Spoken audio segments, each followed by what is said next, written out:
2K's developer YouTube channel released 2 videos showing off some new wrinkles for gameplay for WWE 2K17. Let's talk.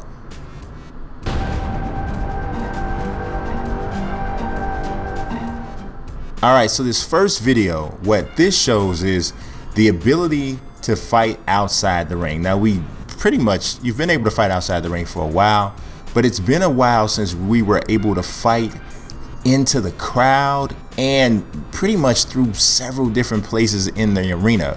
This is something that we have been asking for. People in the WWE 2K community have been asking for a while, and it's finally there. You got a good amount of real estate there to fight over and fight around. The crowd still looks good when you're in the crowd, and when you're in the audience area. And look at this, walking guys to the back. Come on now, we actually see this on WWE programming from time to time. That's why it was good to see this added.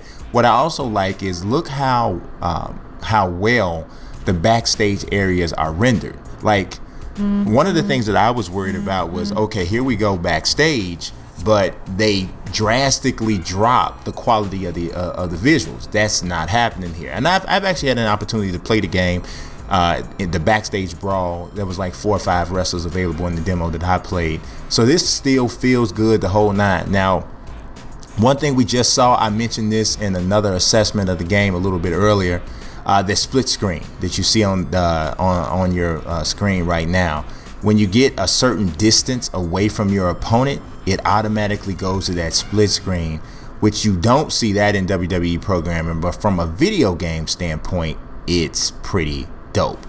Now, I don't have the audio on here, but at this point, Jinx talks about, he's one of the 2K developers, he talks about how you can go in here into the interview area and you'll see certain superstars being interviewed in the middle of your brawl. That's fire, baby. So Sami Zayn gives chase to Roman Reigns because you can go through this door and come back to the arena, so you're not backstage anymore. Now, here's something that I want to know. Here you see he's right next to the stage, right? And he does the razor's edge into the sit-out power bomb. Now he goes up on top of the stage and he's gonna jump down, double axe handle on top of Sami Zayn's head. What I want to know is, and I didn't get a chance to check this myself, could I have done like that power bomb off of the stage? Oh, that would have been crazy, right? Put a table down there to set up your own spots. Beautiful, ridiculous. That's what I'm hoping. So I don't know. I'm hoping that's there, but it's, if it's not, it'll be a little sad. All right, so the second video is a little shorter. And what this one is this shows what you can do after a victory. So we've seen heels get a victory and just still going to beat the smoke off of people after the victory. So that's what Titus O'Neil is doing here to Darren Young. He just walked right up to him and socked him dead off in his chops. Bam! So I actually stumbled upon this by mistake. My wife and I, we were at the 2K event, at SummerSlam, and I had her holding one of the sticks, so I didn't have no mercy either. I was just kicking it all in the face, throwing the man down. It was terrible, right? But so I kept on beating on her character after that. So I can't remember. I think she might have had Seth Rollins. So I beat her with AJ Styles, and I just said, I wasn't thinking, and I'm still controlling the thing. I think one of the reasons why I stumbled upon it is because you couldn't hear the game.